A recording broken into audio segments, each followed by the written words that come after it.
Primera de Corintios, capítulo 15. Esta es la segunda parte de la serie, ¿cómo resucitarán los muertos? ¿Cómo resucitarán los muertos? Y hemos estado analizando el capítulo 15, que es uno de los más ricos en información acerca de precisamente el cambio que millones de personas vamos a experimentar cuando muramos. Cuando pasemos de un estado físico y pasemos a un estado espiritual. Como el cambio que tiene una semilla cuando la siembras y muere, y lo que nace no es el cuerpo con el que se sembró.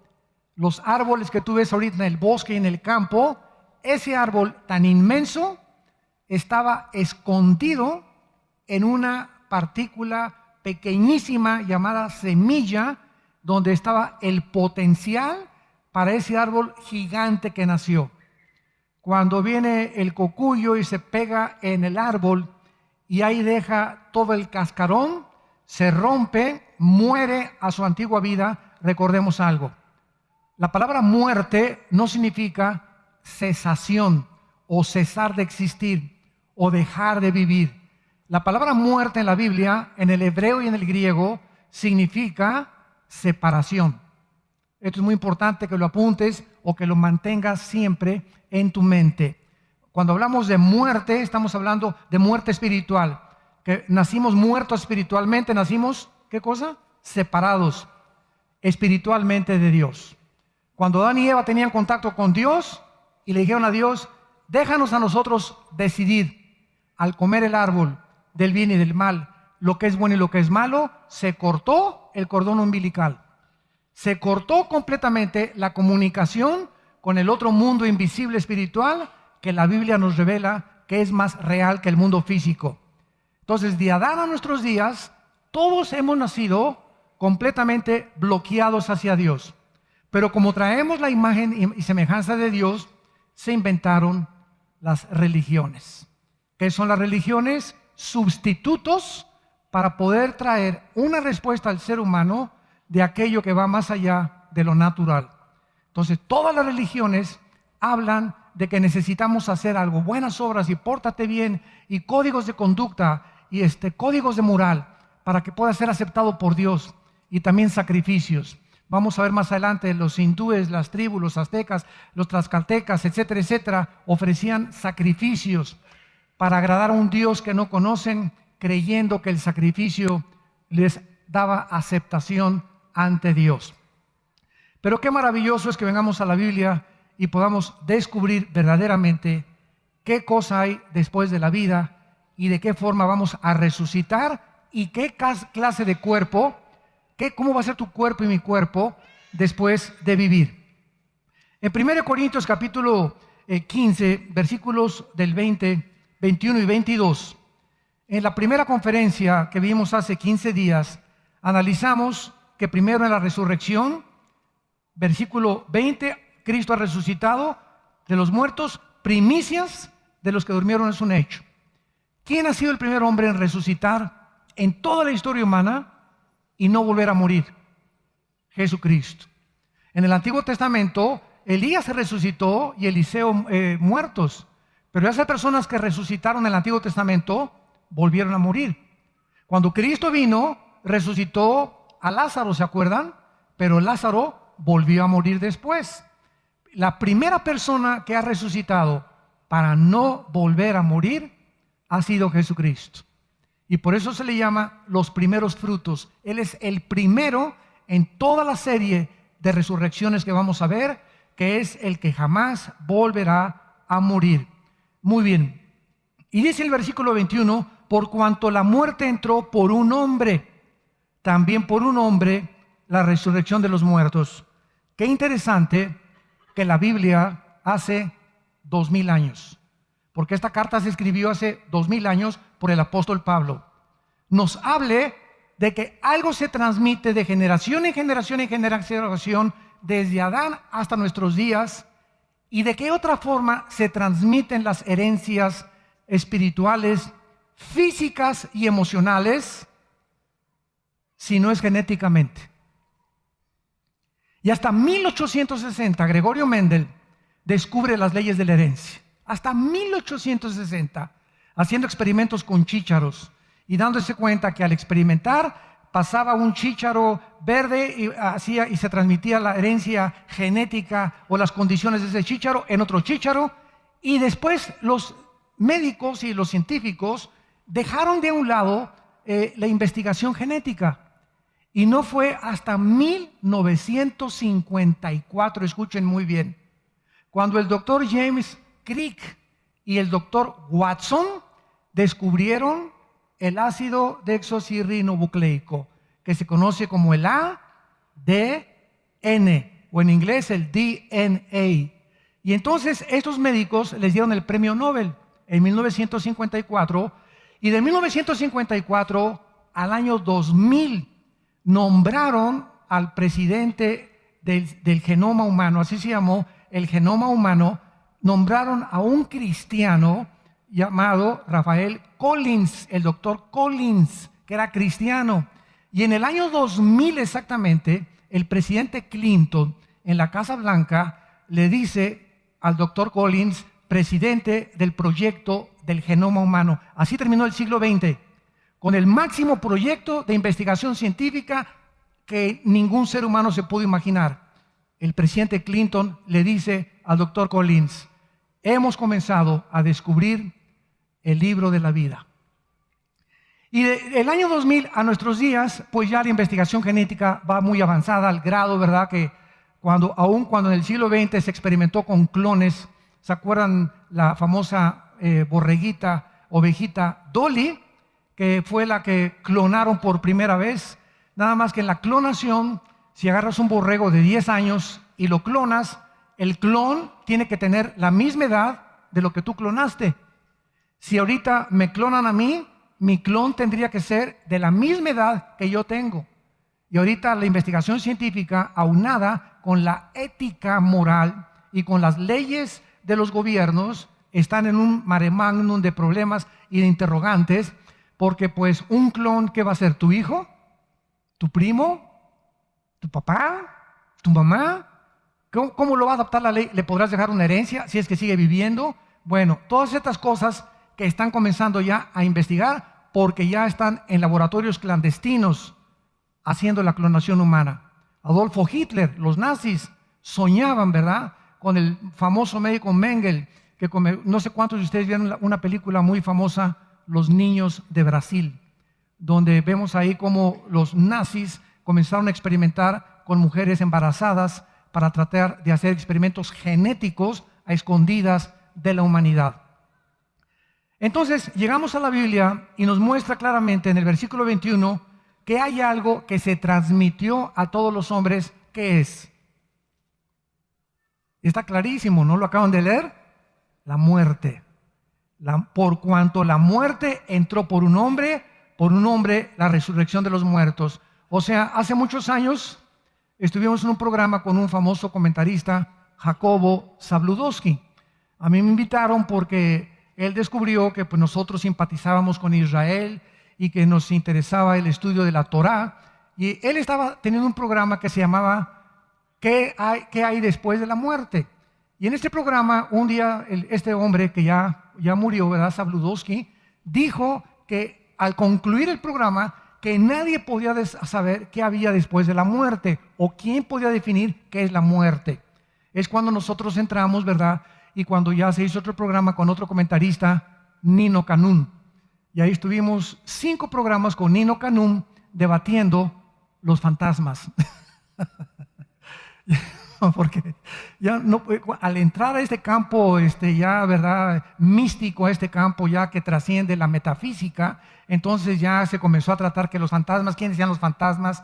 Y desde luego que yo, en esa serie con Nino Canún, tenía yo aquí a mi derecha a un brujo, tenía a un rabino, tenía a un cura de la Iglesia Católica, estaba un representante de la Iglesia Ortodoxa. Éramos como 6 o 7 personas que representábamos diferentes puntos de vista. Y pues yo siempre llegaba, ¿verdad?, pues con mi Biblia. En el tercer debate, y todo lo pueden ustedes conseguir, esto lo pueden conseguir en video, ahí está en el internet, Nino Canún me dice, ¿verdad?, yo no quiero que venga usted ya con la Biblia. Y le digo, ¿por qué? Y me dice, porque el programa se llamaba ¿Y usted qué opina? Entonces le digo, ustedes me están preguntando qué opino y quiero decirles que no importa qué opino yo, ni qué opina Platón, ni Sócrates, ni Buda, ni Confucio, qué opina Dios. Y creo que la Biblia, le dije, es el libro donde podemos tener la única realidad de quiénes son los fantasmas, a lo que ustedes les llaman fantasmas. Bueno, el último programa, que fue el sexto o el séptimo programa, estaban todos allí alrededor y lo tenemos filmado. El brujo que estaba junto a mí, cuando abrí la Biblia y la comencé a leer, los ojos los puso en blanco. Pero así en blanco completamente, y comenzó a sudar, a sudar, a sudar. El otro que estaba junto a mí comenzó como el otro lado, nerviosos, y total, al acabar el programa, eran todos contra mí. Qué interesante, ¿verdad? Todos se unieron para atacarme. Y acabé el programa diciéndoles, solamente quiero terminar diciéndoles algo. ¿Quién de todos ustedes tiene un libro más grande que la Biblia? Se hizo un silencio sepulcral. Sácame el Ramayana, el Tripitaka de Buda, los Vedas de los persas. Tráiganme ustedes los libros sagrados que quieran. ¿Qué libro nos puede dar información de la vida después de la vida si no es la Biblia? Y se callaron todos. Le dije, bueno, pues ahí se los dejo tarea. Que Dios los bendiga y ojalá que puedan recibir a Cristo como su Salvador. Y así acabó la serie. Pero así cada vez que enfrentamos o eventos o desafíos o programas, ¿verdad? El mundo no puede opinar más que hipótesis, filosofías, teorías, pero no hay ninguna realidad. Porque el único ser que ha traído la realidad de que hay vida después de la vida ha sido el Hijo de Dios, el Señor Jesucristo. Muy bien.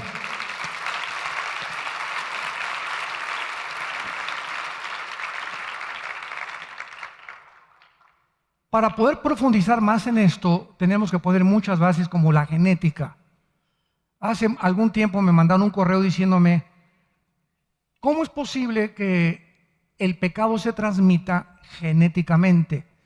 Y les contesté, ¿por qué José no tuvo relaciones con María para que naciera Jesucristo? La misma Iglesia Católica, Apostólica y Romana nunca pudo contestar esto hasta que se descubrieron las leyes de la genética. ¿Por qué José no podía tener relaciones con María? ¿Y por qué el Hijo de Dios, el Señor Jesucristo, no podía nacer de un hombre y de una mujer como tú y yo nacimos? No es hasta que se descubren las leyes de la genética, santos de Dios, que la gente dice, la Biblia, ahora hace 2000 años que la Biblia enseña que un ángel se le apareció a María. Y está en el Evangelio de Mateo y en el Evangelio de Lucas.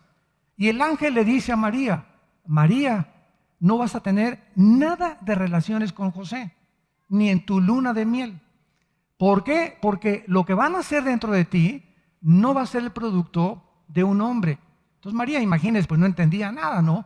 Sino que el Espíritu Santo te cubrirá, síganme con mucho cuidado, y la genética enseña que las mujeres tienen 2 cromosomas XX. El varón tiene la cromosoma XY. La Y es la que determina el género masculino.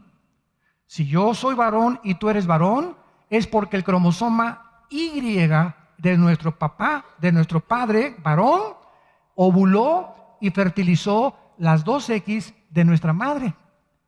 Y si hubiera el cromosoma X de mi papá sido el que ovulara y fertilizara el óvulo de mi mamá, tú naciste mujer. Entonces, el varón es el que determina el sexo del que va a nacer.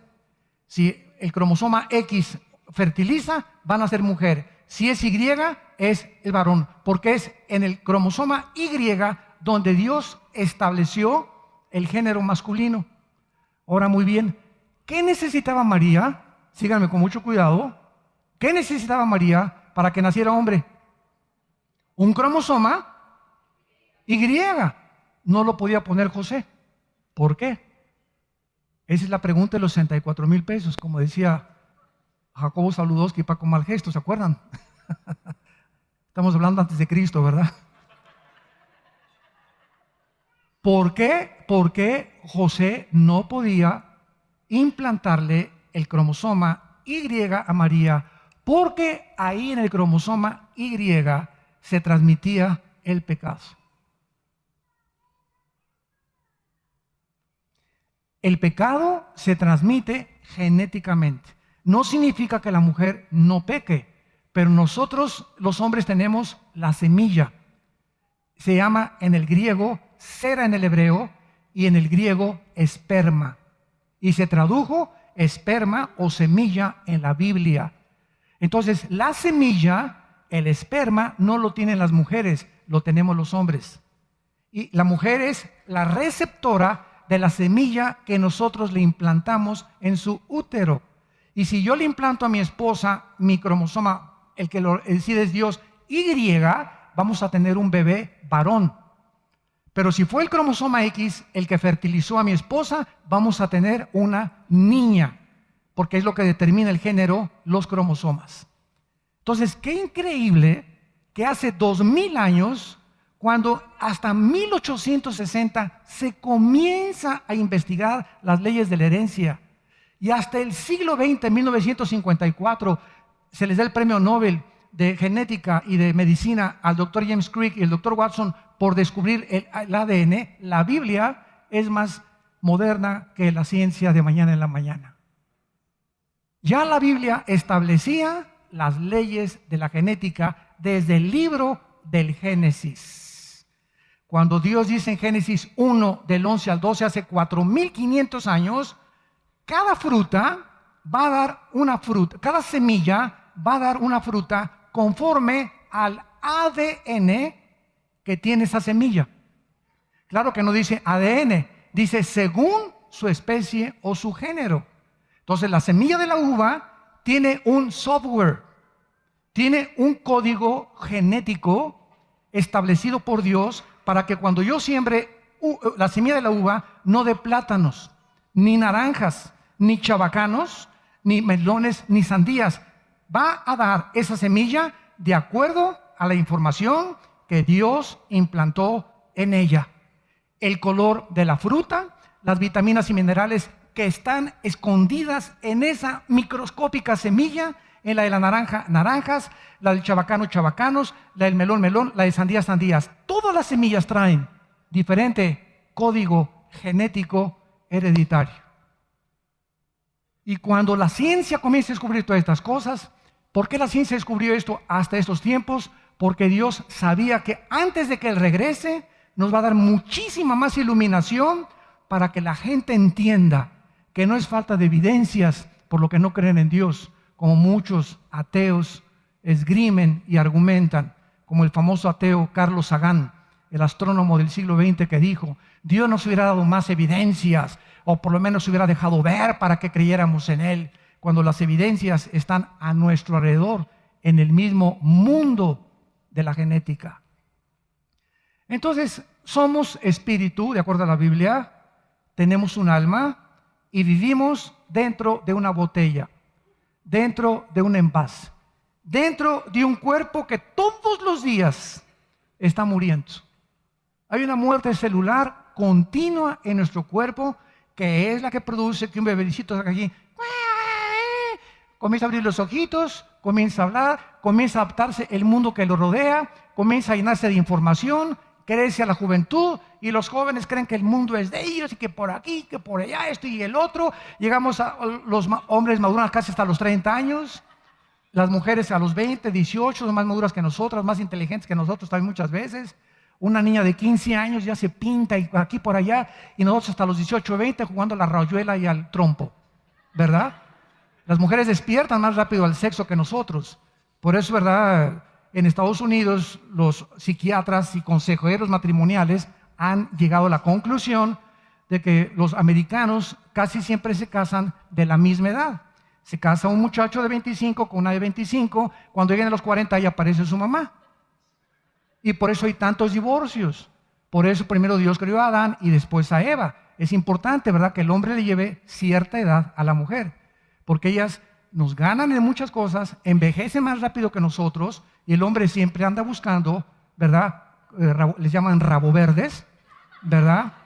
Chavitas más jóvenes, porque es la naturaleza humana. Entonces, esa es la naturaleza humana y es cuando lo comprendemos, porque Dios nos pone cercas y cuidados y nos dice, cuidado, ¿verdad? El que comete adulterio es falto de entendimiento. Entonces, somos un espíritu, tenemos un alma y vivimos dentro de un cuerpo que es un envase temporal. Se está muriendo celularmente. Cuando te entierren, te coman los gusanos, o acabas en la panza de un tiburón, o acabas sepultado en un temblor, o te queman. Los primeros cristianos en el siglo I los quemaron vivos, hacían antorchas con sus cuerpos. En fin, no importa de qué forma este cuerpo acabe. Si te creman, mucho mejor que te entierren. Te vas a ahorrar en la funeraria y te vas a ahorrar muchas cosas. Entonces no importa ya bajo el Nuevo Testamento si te creman o te entierran y te ponen veladoras o no veladoras, o una caja de $10,000 o una caja de 1,000 pesos. Ya en el muerto, en la caja no hay nadie. Y hay gente, mi hijito, aquí estás, tu hijito ya no está ahí. Ya no está tu comadre tampoco ahí, ni tu mamacita, ¿verdad? Pero todo lo hacemos porque no conocemos la revelación de Dios. Y esto es normal. Yo no estoy criticando eso, es normal en el ser humano. Pero cuando ya conocemos realmente que un cristiano ya no regresa al panteón. Es como el chiste ese, ¿verdad? De la India María, no sé cuántos de ustedes hace mucho tiempo se los conté. El famoso Día de los Muertos. Entonces está la India María dentro de un panteón con una olla de mole. Y llega la señora Pompidou con unas rosas carísimas, etcétera, etcétera. Y va pasando la señora Pompidou y le dice a la India María, India bruta, ¿cuándo crees que tu muertito se va a comer el mole? Y se para la indita y le dice, cuando venga el suyo por las flores. O sea, tanto los incultos, ¿verdad? Y los ignorantes, como los más educados, hacemos cosas, porque eso se llama paganismo. ¿Por qué? Porque somos ignorantes y creemos, y a llorar ahí, ya no hay nadie en la tumba. El cristiano ya no regresa jamás al panteón, porque la persona que se murió ya está ahí arriba y nos está diciendo, apúrense, aquí los estamos esperando, a los que somos cristianos desde luego, ¿verdad? Pablo dijo, el morir es Cristo, el morir es ganancia para mí.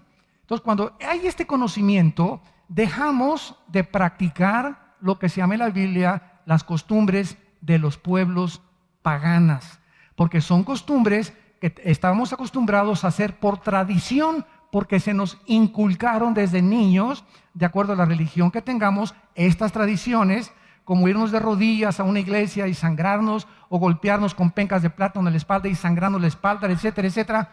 Esto viene desde hace miles de años, porque traemos la conciencia de que necesitamos hacer algo. Mira Dios, cuánto sangro, mira mis rodillas, me vine 15 días caminando de rodillas o cargando tal cosa. Todo eso no es crítica, es simplemente la realidad de gente que no conoce la Biblia. Es todo. Ignoran qué hay detrás de la muerte. Y nosotros ya no podemos vivir así con esa ignorancia. Entonces, el espíritu, el alma y cuerpo. ¿Qué es el espíritu? Somos espíritu, alma y cuerpo. Estos son los elementos naturales, originales de Adán y Eva.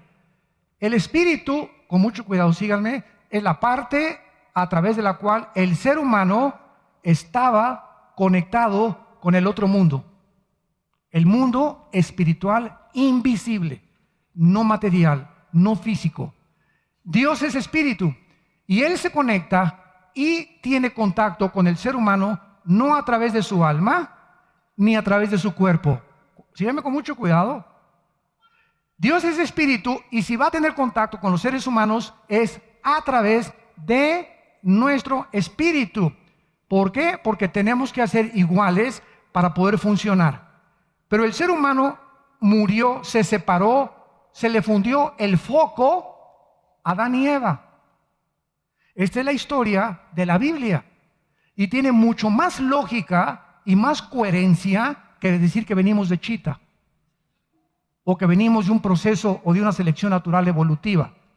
Entonces, el ser humano desde Adán hasta nuestros días ha nacido cojo o manco, separado espiritualmente de Dios. ¿Qué es el alma? Es la mente, los sentimientos, las emociones, la voluntad y el intelecto. Esa es el alma. La mente, el intelecto, la voluntad y los sentimientos. Entonces, cuando nosotros estamos en el alma, que es la mente, vemos que el cuerpo es la que gobierna la mente de una persona desde Adán a nuestros días. El ser humano, escúchenme muy bien, y esto lo descubrió un gran psicólogo que yo admiraba muchísimo, que se llamaba Erich Fromm. Yo leí como 7, 8 libros de Erich Fromm y me maravillaba la inteligencia. Él murió en Cuernavaca, Morelos, aquí en México. Era un hombre inteligentísimo de origen alemán. Y Erich Fromm dijo, ¿verdad? El hombre es mentira que sea gobernado por la razón. Esto es lo que él concluyó, lo que dice Romanos 7. No es cierto que sea la razón la que nos gobiernan las pasiones del cuerpo. Se los voy a demostrar. Le preguntas a una persona que fuma, ¿por qué fumas? ¿No sabes que el cigarro te amuela los dientes, las encías, la lengua, la tráquea, el paladar, la faringe, la tráquea, los pulmones, los alvéolos pulmonares? Todo tu cuerpo que te estás envenenando, ¿no lo sabes? Y te contesta, ¡ti! ¿Y por qué lo haces? O sea, aquí la mente te está diciendo, esto no es más, ¿cómo puedes tú llamarte un ser racional y autodestruirte? O sea, entonces no puede tu mente gobernar tu cuerpo y decirle, pues ya no te voy a dar cigarro. ¿Qué no sabes que el alcohol te puede producir cirrosis y te pone así el hígado y acabas mal y vendes tu negocio, abandonas a tu familia? ¿Es el daño del alcoholismo? ¡Sí! ¿Y por qué te sigues emborrachando? Y la respuesta es, porque no puedo dejarlo. Porque ya tengo la adicción. ¿Qué no sabes que la pornografía es el veneno más grande? Te bloquea de Dios, te llena de tinieblas la mente, te comienza a desintegrar tu personalidad y tu carácter. ¿No sabes que la pornografía atrae demonios a tu vida y a tu casa y que se van sobre tus hijos? ¡Sí! ¿Qué concluimos? Que somos autodestructivos. Que es mentira, como decía Erich Fromm, que no era cristiano, es mentira que seamos gobernados por la razón. El hombre es gobernado por sus pasiones. ¿Qué no sabes que a las 10 de la noche pedir pizza para cenar, tienes panza, traes una fosa séptica ahí de este tamaño y vas a Domino's y no sabes que un pedazo de pizza tiene cantidad de harina y colesterol y glucosa, etcétera, etcétera? ¡Sí! ¿Qué no sabes que la Coca-Cola, tú te tomas una Coca-Cola y necesitas correr 15 kilómetros para eliminar el azúcar que tienes en tus riñones y en tu hígado y en tu páncreas? O sea, tiene ingredientes la Coca-Cola, es es azúcar. Mi cuerpo no fue diseñado para eso, ni tu cuerpo tampoco. El cuerpo es como si le echaras azúcar al motor de tu carro de gasolina. El carro está funcionado para funcionar con ciertos etanos, ¿verdad? Y con cierto tipo de gasolina, pero no con azúcar. Entonces, el ser humano es autodestructivo. Sabemos, tenemos la nutriología moderna, el internet, consulta la glucosa, el colesterol, y sabemos que nos hace mal y seguimos comiendo y haciendo las cosas que nos destruyen. Esta es la razón por la cual Cristo bajó del cielo. Para libertarnos de la esclavitud del cuerpo. Cuando Cristo viene a tu vida, vean lo que pasa. Él, Señor, ven a mi vida, se lo dices por la mente, y entonces despierta tu espíritu por primera vez. Es una resurrección espiritual, y el Espíritu Santo entra a tu espíritu, y entonces ahora con Cristo en mi vida, en la forma del Espíritu Santo, comienza mi alma, mi mente, mis emociones, mis sentimientos a recibir la información de aquí a acá. Y entonces mi alma comienza a renovarse, comienzo a sacarme a Che Guevara y al marxismo y al fascismo y al nazismo y al comunismo y al ateísmo y al materialismo y al empirismo y al hedonismo y a todos los rollos y las infecciones de los virus. Estamos envirulados. Estás envirulado. Ustedes que me escuchan que no tienen a Cristo, por eso haces lo que haces. Traes un virus muy tremendo y no te permite ver el programa de tu computadora porque está envirulada tu computadora. Esta está envirulada. Entonces la mente comienza a ser transformada y entonces la mente, al comenzar a ser transformada y sacar los programas que nos envirularon, esta mente comienza a darle órdenes a mi cuerpo ahora. Romanos 12:1. Presenten vuestros cuerpos en sacrificio vivo. Ahora mi cuerpo, ¿verdad? Quiero pizza, no le doy nada. Señor, tengo el cigarro, acabo de decir a Cristo. Yo recuerdo, ¿verdad? Yo me fumaba 2 cajetillas diarias de cigarros. Yo comencé a fumar como a los 14 años. Y hasta los 25, 26 que me convertí, el día que me convertí llegué con una convicción tremenda en mi vida, sabiendo que Jesús era real, que no entendía muchas cosas, pero que era lo que yo necesitaba. Me acuerdo que los agarré así y dije, desde ahora a la basura. Y todo a la basura. Me daban mis toques de la Golden de Acapulco también. Los que no sepan, eso es la mota, ¿verdad? La marihuana, o como le quieran llamar, con tus carrujos, ¿verdad? Mi hermano y yo éramos bien carrujeros. Ahí como nos ven, ¿verdad? Ahí como nos ven, ¿verdad? Usted, pastor, así es, le entramos, nos decían los metodistas porque le metimos a todo. Ya no dice amén. Pero probamos de muchas cosas, ¿verdad? Y a los 25 años cuando veía a Cristo, porque ¿qué buscaba en las drogas? ¿Qué buscaba en el alcohol? ¿Qué buscaba en el adulterio? ¿Qué buscaba en el sexo? ¿Qué estábamos buscando? Algo que nos pudiera realmente liberar de la esclavitud del pecado. Y por eso hay alcohólicos anónimos, marihuanos anónimos, neuróticos anónimos. Y hay instituciones altruistas muy buenas. ¿Cuál es el propósito? Pues te liberan del alcohol, pero sigues robando. Y te liberan de las drogas, pero tienes otros problemas. Cristo viene a la raíz. No a cortar ramas de nosotros. No a que ya no seas alcohólico ni seas marihuano, sino viene a la raíz, a desenganchar, a desarraigar la raíz que está en el corazón e implantar dentro de nosotros una nueva naturaleza. El que está en Cristo, nueva criatura es. Nueva criatura es.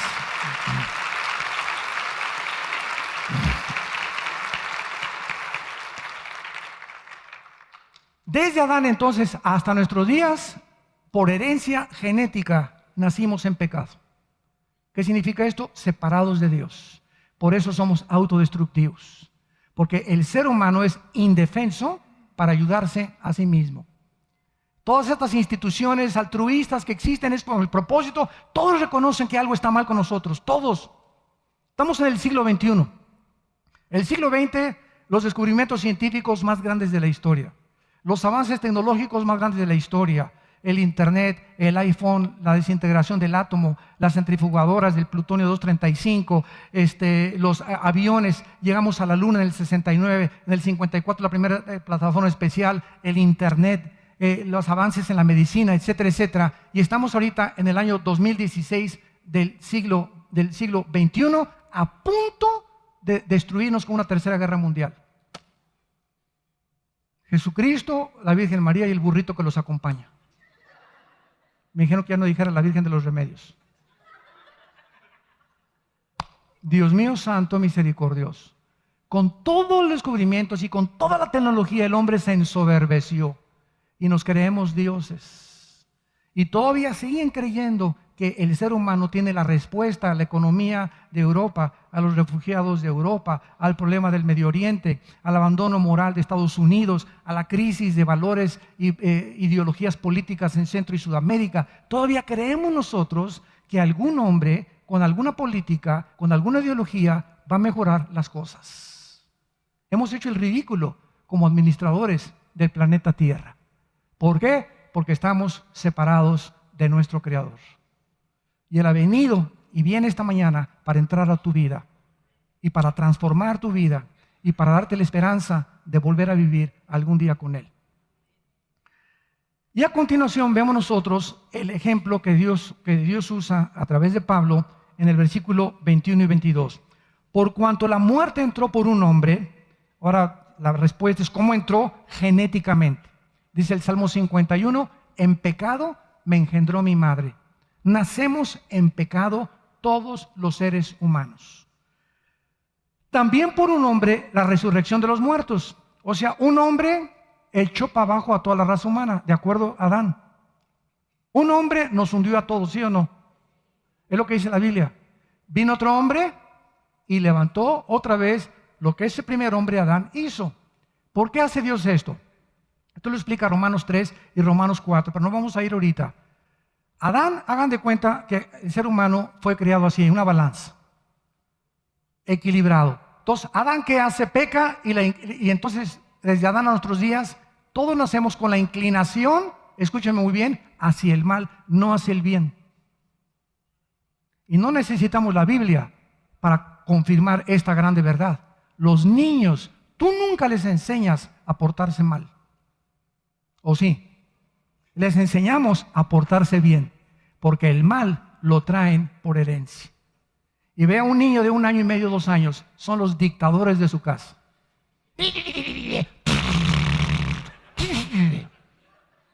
Y comienzan a gritar, y eso y el otro. Y ya 2, 3, 4 años, y les pones a 2 o 3 niños de 3 o 4 años con diferentes juguetes.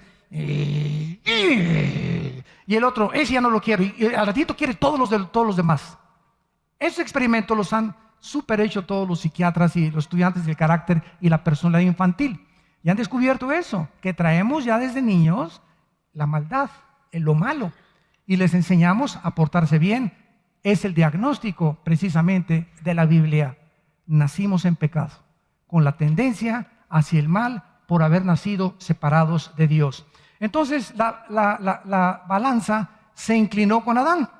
Y Dios sabía que iban a nacer personas que iban a decir, ¿y a mí por qué me culpas de ese tonto de Adán? ¿Yo qué culpa tengo de que él? Bueno, ¿sabes una cosa? Lo que él hizo, tú lo sigues haciendo. Como dice el dicho del granjero, era un granjero que comenzó la cosecha y había una calabacita que nació chueca. Entonces pasa el granjero a cortar todas las calabazas chuecas y a echarlas al fuego. Y la calabacita chueca le dice al granjero, ¿por qué me echas al fuego si yo no tuve la culpa de nacer chueca? Y le contesta el granjero, te voy a echar al fuego no porque hayas nacido chueca, sino porque nunca quisiste enderezarte. De tal manera amó Dios al mundo que nos ofrece la medicina para enderezarnos. Y si tú te llegas a condenar una vez al infierno, Dios no te quería enviar al infierno. Dios te ama y dio su Hijo para darnos la medicina de salir de ese estado de autodestrucción en el que hemos nacido. Y si tú te condenas, no es porque es la culpa de Adán, es porque tú quisiste seguir viviendo igual que Adán y no quisiste tomarte la medicina que es la sangre de Jesucristo. Es el único antídoto contra el pecado del ser humano. Entonces Adán hace esto, inclina la raza humana, viene Cristo, vean, viene Cristo y hace esto. De Cristo para nuestros días, de hace 2000 años, nacemos todos así ya. Con la opción de decirle a Dios, te necesito, Señor, me estoy autodestruyendo, soy un adúltero, borracho, parrandero y jugador, drogadicto, esto y el otro, soy un mentiroso, soy un hipócrita. Con mi familia tengo una cara, en mi trabajo tengo otra cara, con mis amigos tengo otra cara, tengo 3 personalidades, esto no puede ser, tengo una personalidad desintegrada, no soy lo que yo quiero ser, etcétera, etcétera. Señor, ayúdame, entra a mi vida como mi Señor y mi Salvador. Y Dios te promete que si tú clamas a Él, Él te responderá y te enseñará cosas grandes que tú no conoces. Entonces no hay nadie que pueda acusar a Dios de injusto, de que Él nos condena por una herencia que recibimos, porque así como vino la enfermedad, vino también la medicina contra esa enfermedad, que la Biblia llama el pecado. Muy bien, ahora veamos a continuación rápidamente, como dice aquí en el versículo 23, porque en Adán, versículo 22, todos mueren. ¿Qué es la muerte? Es el resultado del pecado. Este comentarista Zabludowski nunca pudo contestar por qué tenemos que morir, ni a los invitados que tuvieron en el programa. Nadie puede saber por qué tenemos que morir, por qué no vivimos eternamente, por qué se tiene que terminar nuestra vida a los 70, 80, 90 años de edad. ¿Por qué? La Biblia es el único libro que nos da la respuesta, porque la paga del pecado es la muerte. La paga, el salario que el pecado con el que tú naciste y yo nací demanda es la separación de Dios eternamente. Pero el regalo de Dios es vida eterna en Cristo Jesús. Dice en el versículo 22, así como en Adán todos mueren, en Cristo todos serán vivificados. Pero cada uno, y vean el orden, en su debido orden. Dios es un Dios de orden. Cristo fue el primero, ¿verdad? Las primicias. Luego los que son de Cristo, ¿quiénes somos de Cristo? ¿Perdón? No, pero no todos, ¿eh? En el Antiguo Testamento no eran de Cristo. ¿Sabían ustedes eso? ¿Saben quiénes somos de Cristo? Los que estamos en Cristo desde Pentecostés a nuestros días. Vamos a primera de Tesalonicenses, capítulo 4. Esto es muy importante. ¿Quiénes somos los que estamos en Cristo? Primera de Tesalonicenses 4, versículo 13. Tampoco queremos, hermanos, que ignoren acerca de quiénes. Ya vimos en la clase anterior que dormir no es estar, la muerte no es un estado de inconsciencia, porque en el momento que morimos estamos conscientes, lo demostramos la clase pasada. Entonces, el término dormir implica que el cuerpo está completamente como anestesiado, ¿verdad? El alma se sale, lo vi en la clase pasada, y el espíritu también. El cuerpo se queda en la tumba, te queman, o en la panza de un tiburón, no importa. El cuerpo, donde acabe tu cuerpo, no importa. Al salirse el alma y el espíritu, vemos nosotros aquí en este pasaje que viene Cristo. Cuando venga Cristo con él, venimos el alma y el espíritu. El cuerpo va a resucitar, y lo que resucita no es el cuerpo que tú tienes ahorita ni el que yo tengo. Muchos tienen orejas de papalote, otros nariz de codorniz, otros cachetes de cotorra del África, ¿verdad? Otros bajitos, otros altos, ¿verdad? No hay las mujeres más bellas, Miss Universo y todo, se siguen creyendo que les falta algo, que siempre hay alguien más bonitas que ellas, en fin, ¿verdad?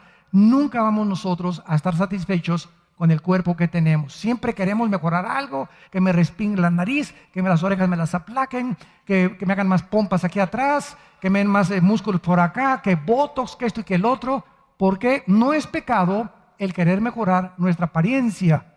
Es pecado que se convierta en una adicción y que cada 3 o 4 años te estiren la cara y acabes como Michael Jackson. Esto es importante porque muchas mujeres en muchas conferencias nos han preguntado, ¿es malo que una mujer se haga cirugía plástica? Y tú como cristiano tienes que contestar, ay, no es pecado, te vas a ir al lago de fuego. ¿Es pecado que un hombre también se haga ciertos cambios en su apariencia física? No es pecado. Pero sí es pecado lo siguiente: si tú consultas a un cirujano plástico, él te va a dar este consejo, muchachita: nunca te hagas una cirugía plástica antes de los 40 años. Todas las Miss Universo que hubo hace 2 Miss Universo eran menores de 22, 23 años de edad. El 65% estaban operadas. Y sabes una cosa, lo que el cirujano plástico te dice, que la cara de una muchacha o de un hombre hasta los 40, 45, 50 no se acaba de conformar. Los músculos siguen creciendo, te vas estirando. Ve una foto cuando tenías 15, cuando tenías 20, cuando tenías, y eres diferente. Te haces la cirugía plástica ahorita o te pones así la boca así, como muchos quieren tener, la verdad, tipo Angelina Jolie, y quieren tener la bocota sí o sí o sí. A los 10 o 15 años, ¿verdad? Ya se te va a deformar, porque ya te crecieron los cachetes, te creció por acá esta cosa, y sí, sí. Que se eduquen. Entonces, hasta los 40 ya, ¿verdad? Te puedes hacer una jaladita, no hay ningún problema, ¿verdad? No hay ningún problema. Y dice un cirujano plástico muy famoso que conocimos mi esposa y yo, y la segunda operación es a los 55 o 60 años de edad ya.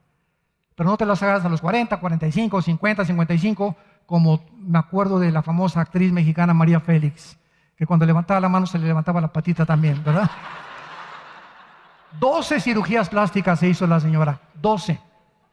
El pobre Michael Jackson, imagina, con millonario, y no encontró un cirujano. Cuando fue con el tercer cirujano le dijo, Michael, ya no tienes remedio, te has deformado completamente, pues ahora qué hora así, hasta se puso una sustancia para dejar de ser negrito, y por él quería ser blanco.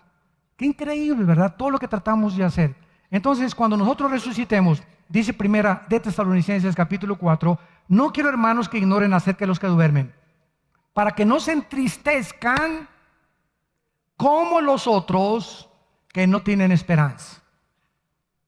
Es lógico que un cristiano, al ver morir a un ser querido, lloremos. Llorar no es malo, es todo lo contrario. Abstenerse de llorar te puede llevar a una crisis nerviosa. o te puede llevar a un estado de depresión tremendo. Si tienes ganas de llorar, llora y patalea y grita y desahógate lo más que puedas. Es sanísimo llorar. Dios hizo las lágrimas. Pero un cristiano, después de 2 o 3 meses, no sigue llorando. Digo, de vez en cuando te entristeces y ves el cuarto de tu hijo, de tu primo, de tu esposo, y nos llegan recuerdos, ¿verdad? Ni tampoco nos vestimos de negro. Como me acuerdo mi abuela, ¿verdad? Se murió uno de sus hijos, 6 años no se quitó el vestido de negro. Yo, señora, ¿por qué le decía? Mi abuela se llamaba materna Ever. Evercita, ¿por qué te quitaste, por qué estás de negro? Estoy de luto. Imagínense nada más, ¿no? Costumbres paganas, transmitidas por tradiciones que no tienen su origen en la Biblia. Y es normal, ¿verdad? Cuando no sabes, creen que es el luto. ¿Y qué? Una vestida de negra, ¿qué te va a hacer? O sea, el muertito te va a ver y sigue de negro, sigue de negro, sigue de negro, mamacita, sigue de negro, mi abuelita. Por el amor de Dios, ¿verdad? Pero repito, entonces es una mezcla de tristeza con gozo. La muerte de nuestros seres queridos es una mezcla, nos entristecemos, pero tenemos el gozo de que están en un mundo mejor. Y ya no están con nosotros sufriendo. No, yo hubiera querido que mi abuela a los 90 años se quedara aquí, la viejita, a seguir sufriendo con nosotros. A que le sigamos alimentando y esto y el otro, ¿verdad? Dice un hermano, me habló hace mucho tiempo, oye, mi mamá está muriendo, mi abuela de 93 años está muriendo. Le dije, déjala que se pinte ya. No, es que, ¿para qué quieren que se quede eso? Tenemos que morir todos. Y ya tu abuelita no puede ni caminar, la pobre, ya es una libertad, es una prisión el cuerpo que al morir sale como la mariposa, rompe el cocuyo y nos está esperando los ángeles y Dios. Si supiéramos eso y lo creyéramos, entonces compensa la tristeza que tenemos. ¿Me siguen? Entonces ya se compensa, está en un lugar mejor. Haz de cuenta que lo mandaste a España o que lo mandaste de primer ministro a Inglaterra, o sea, no lo vas a volver a tu hijo, pero está en un mundo mucho mejor del que tú te puedas imaginar. Haz de cuenta que está en Disneylandia todos los días. Entonces eso nos consuela. No quiero, hermanos, que ignoren acerca de los que duermen, para que no se entristezcan como los que no tienen esperanza, que les dure el luto 5 o 10 años. Tenemos que seguir viviendo, santos de Cristo. Tenemos que seguir viviendo. De alguna u otra manera, Dios nos fortalecerá para seguir adelante con nuestras vidas. Y el versículo 14 es el que nos incumbe. Porque si creemos, hay un sí condicional, si realmente crees que Jesús murió y resucitó, así también traerá Dios con Jesús a los que durmieron en Él, en Cristo. ¿Y desde cuándo estamos en Cristo? ¿Desde cuándo estamos unidos en su cuerpo, en su carne y en sus huesos? Desde el día de Pentecostés. ¿Qué es el bautismo del Espíritu Santo? La operación del Espíritu Santo, donde Dios nos amalga, nos une, nos identifica. Él es la cabeza y nosotros su cuerpo. Estamos en Él. Dice Efesios 5, es un misterio espiritual. Pertenecemos al cuerpo de Cristo. ¿Qué es la iglesia? No es el edificio, no es la covacha, no es nada. La iglesia es donde 2 o 3 nos reunimos en su nombre. Somos nosotros las personas, la iglesia. Entonces, antes del Antiguo Testamento no estaban en Cristo. Cuando venga el rapto de la iglesia, que ya no tarde en venir, y desaparezcamos millones de personas, solo de Pentecostés a nuestros días, desde 2000 años para acá, nos vamos a ir con Él. ¿Qué pasará con los demás santos? Vean el orden de las resurrecciones. Apúntenlo a los que les interese. Las resurrecciones, la Biblia nos muestra de 6 resurrecciones en la Biblia. El primero fue Cristo. El segundo, nosotros, los que somos de Cristo, o sea, la iglesia. En tercer lugar, Apocalipsis 11, los 2 testigos van a resucitar en Jerusalén cuando el anticristo los mate. Número 4, Daniel 12, del 1 al 2, los santos del Antiguo Testamento. En la segunda venida de Cristo, cuando vengamos con Él, los santos del Antiguo Testamento van a ser resucitados. ¿Por qué? Porque hagan de cuenta que aquí está el rapto y van a pasar los 7 años de tribulación. Nos vamos con Cristo y mientras pasan 7 años de tribulación aquí en el mundo, juicios tremendos, en el cielo, en esos 7 años, nosotros estaremos en el tribunal de Cristo, Romanos 14:10, 1 Corintios 3, del 10 al 14, para ser juzgados por nuestras obras, no por la salvación, porque la salvación no se puede perder. Seremos juzgados por lo que hicimos o dejamos de hacer mientras estuvimos en el cuerpo. Entonces, y vamos a las bodas del Cordero. Entonces, el tribunal de Cristo y las bodas del Cordero en el cielo, mientras pasa la tribulación.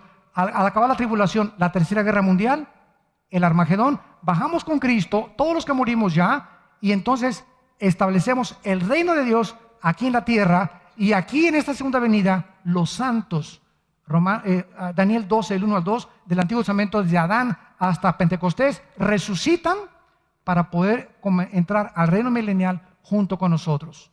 Esa es la cuarta resurrección. La quinta la tenemos en Apocalipsis capítulo 20, versículo 5. Al terminar el milenio hay otra resurrección. Los otros muertos, Apocalipsis 25, no volvieron a vivir hasta que se cumplieron 1000 años. Esta es la quinta resurrección. Esta es la primera resurrección. Bienaventurados los que tienen parte en la primera resurrección. La segunda muerte no tiene potestad sobre estos, sino que serán sacerdotes de Dios y de Cristo y reinarán con Él 1000 años. ¿Por qué se le llama la primera resurrección si realmente es la sexta? Porque en Juan 5, con mucho cuidado, en Juan capítulo 5, Jesús dijo esto, versículos 23 en adelante: he aquí viene el día cuando todos los muertos oirán la voz del Hijo de Dios. Los que hicieron lo bueno saldrán a resurrección de vida, y los que hicieron lo malo a resurrección de condenación. De acuerdo a Jesucristo, hay dos resurrecciones, de los buenos y de los malos, y parecería que estuvieran juntas, pero a la primera resurrección pertenecen todos nosotros, los que acabamos de mencionar: Cristo, los que somos de Cristo, los dos testigos, y los santos del Antiguo Testamento pertenecen a la primera resurrección, y la segunda resurrección es la de los incrédulos. Entonces, la primera resurrección tiene 5 o 6 fases diferentes, en diferentes tiempos, y la segunda resurrección es la de los incrédulos, después del milenio, Apocalipsis 20, del 11 al 15, los condenados al final del reino milenial. Los perdidos resucitarán para presentarse ante Dios. Estaremos nosotros en el gran jurado. Dice 1 Corintios 6, del 1 al 4, que los santos vamos a ser el jurado cuando Dios juzgue al mundo. Imagínense nada más. Nosotros vamos a ser el jurado, el juez, Jesucristo. Y van a estar ahí todos los que rechazaron a Cristo y millones de ángeles. Y cuando le diga a Dios a Judas, Judas, come here. Señor, pero quiero decirte algo. Aquí traigo mi abogado, que es el diablo. Y el diablo dice que te dijera que si tú no me hubieras escogido para la condenación, tu hijo no hubiera muerto. Y si tu hijo no hubiera muerto, no hubiera habido salvados. Y si no hubiera salvados, nadie estaría aquí. Así que, Señor, en lugar de esto, me deberían dar gracias de que yo entregué a Cristo. ¿Me siguen con esa línea de lógica elemental? ¿Qué le va a contestar Dios? ¿Sabes una cosa? Yo no te escogí para que fueras al infierno. Ese es un calvinismo extremo. Así se llama teológicamente. Ni escogí a otros para que se fueran al cielo. Yo sabía quiénes iban a condenar. Pero ¿sabes qué, Judas? Tú escogiste eso, y si yo hubiera impedido que entregaras a mi hijo, hubiera violado, Judas, la característica más grande que les entregué a los seres humanos y a los ángeles: la libertad y el libre albedrío. Y eso no lo puedo violar, porque dejarías de ser responsable.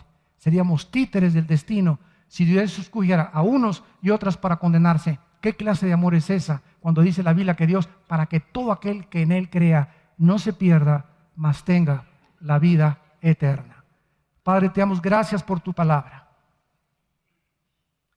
Te damos gracias, Señor, por esta revelación e iluminación que nos das para comprender el mundo espiritual. Tú no quieres que permanezcamos ignorantes, sino que levantaste a tu Hijo de entre los muertos a los 3 días. Y fue la resurrección de Cristo la que cambió el mundo antiguo y transformó el imperio romano.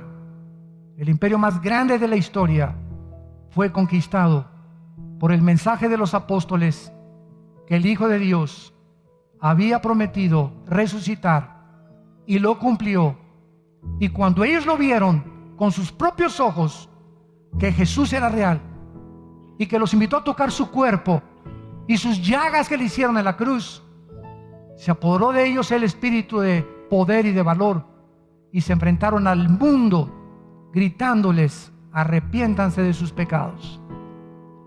Y este es el mensaje que Dios nos ha entregado: arrepiéntete de tus pecados, porque el reino de Dios ha venido. Y Dios quiere que no te condenes. Dios dio a su Hijo en la cruz para que tú no mueras eternamente, separado de Él eternamente, sino para que seas partícipe de la vida eterna. Invita a Jesús en tu vida y dile: Señor mío y Dios mío, creo que en la cruz pagaste con tu sangre por mis pecados, que soy un ser autodestructivo y que si tú no intervienes en mi vida, yo no puedo cambiar. Creo que volveré a vivir contigo porque creo que tú eres el Hijo de Dios.